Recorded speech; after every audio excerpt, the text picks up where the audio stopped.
Net বেড়া complete হয়েছে। এই যে ভিতরে দেখতেছেন আমি নিচে কাঠ মাইরা। হ্যালো ফ্রেন্ডস, আসসালামু আলাইকুম। আমি আজকে আমার ইউটিউবের নতুন ভিডিও নিয়ে আসলাম আপনাদের মাঝে। আমার ছোট একটা খামারের ভিডিও। আমি খামারটা তৈরি করতেছি। এই যে ঘরটা দেখতেছেন, এটার ভিতরে আমি কয়েল পাখি তুলবো।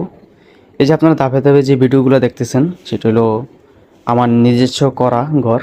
আমি কোনো মিস্ত্রি নেই, আমি মিস্ত্রি ছাড়াই নিজে নিজে ঘরটা করতেছি। আর ঘরটা কীরকম হয়েছে আপনারা পুরো ভিডিওটা দেখেন, দেখে তাহলে আমাকে বলবেন। আর এটা আমি কয়টা পাখির ঘর করছি, আমি জানা মতে আমি 500 কয়েল পাখি পালতে পারবো এটাতে। এটা হলো আপনার 10x10। ঘরটার পাশ হইলো 10, লম্বায় 10। এটাতে কতটুকু পালা যাবে পাখি এটা আপনারা বলবেন কমেন্টের মাঝে। আপনারা যারা কয়েল পাখি পালেন আর দেশি মুরগি হলে কয়টা পালতে পারবো সেটাও বলবেন। এটা হলো আপনার এই যে ঠাট হইতে পুরা টিন মারা হইতে পুরোটাই আমি করছি। আমি মিস্ত্রি, সব কিছু আমি একা একা করছি, কোনো মিস্ত্রির সাহায্য নেই। এই যে দেখতেছেন, এটা হলো আমার নিচের সাইড যেটাতে কয়েল পাখি থাকবে। আর আমি এগুলা ফিটিং করতে, এগুলো করতে আমি কোনো আমার পাশে কোনো ক্যামেরাম্যান পাই নাই, এই জন্য আমি আমার কাজগুলো দেখাইতে পারি নাই। আমি নিজে নিজে কাজ করছি, তো মোবাইল ধরার মতো কোনো মানুষ পাই নাই। এই জন্য আমি কাম শেষে আপনাদেরকে এই ভিডিওটা দিলাম।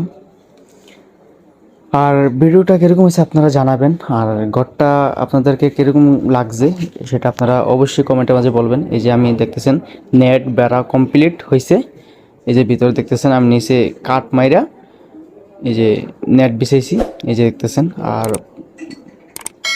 পুরা সাইডে আপনার কি ফিটিং হয়ে গেছে, এখন বেড়াটা সব ফিটিং হয়ে গেছে। এখন শুধু আমি নিচে তারফালের কাজটা রয়েছে। আর যেগুলো টিনগুলো দেখতেছেন, টিনগুলোতে বেড়া দিয়েছি। আমি টিনের বেড়াটা রাখবো না, টিনের বেড়া থাকবে। এটার উপর দিয়ে আমি কি ওই যে খাদ্যর বস্তাগুলো আছে, পোলট্রির খাদ্যগুলো বস্তা, এগুলো আমি কাইটা কি লাগাই দেবো, ডেকোরেশন করবো আর কি। আর এই যে দেখতেছেন আর আমার তেরফালের বাকি রয়েছে, তেরফাল লাগানো। আর যে নেটটা দেখছেন হেভি মজবুত হচ্ছে লাগানো, সবগুলোই আমি নিজে নিজে করছি। আর আমি তেরফাল দেব। এই যে দেখতেছেন বস্তা লাগাইছি, বস্তাটা লাগানো কীরকম হয়েছে আমাকে বলবেন। কি টিন থেকে সুন্দর হয়েছে না টিন থেকে খারাপ হয়েছে সেটা আমাকে বলবেন। আর তেরফাল যদি না দিই, আমি সামনে হলো শীতকাল, মনে যেগুলো নেট দিছি, নেট দিয়ে অনেক ঠান্ডা ঢুকবে, ঠান্ডা ঢুকলে মনে কি আপনার কয়েল পাখিকে ঠান্ডা ধরে ফেলবে। আর এই কারণে আমি তেরফাল দেব, আপনার নিচেও তেরফাল দেবো। তেরফাল দিয়ে শীতকালে তেরফালের উপরে বসিয়ে দিয়ে ফালবো, আর হলো গরমকালে শুধু নেটে ফালবো। আর একবার লাইটিং মাইটিং সব ক্লিয়ার। লাইট এই ঘরটার ভিতরে লাইট লাগাইছি 2টা। আর এটা দেখতেছি আমার তেরফাল লাগাইছি। তো আপনাদেরকে একটা কথাই বলছি, আমার কোনো ক্যামেরাম্যান ছিল না, আমি এগুলা কাজ টাজ করে তারপরে কি ভিডিও দিছি।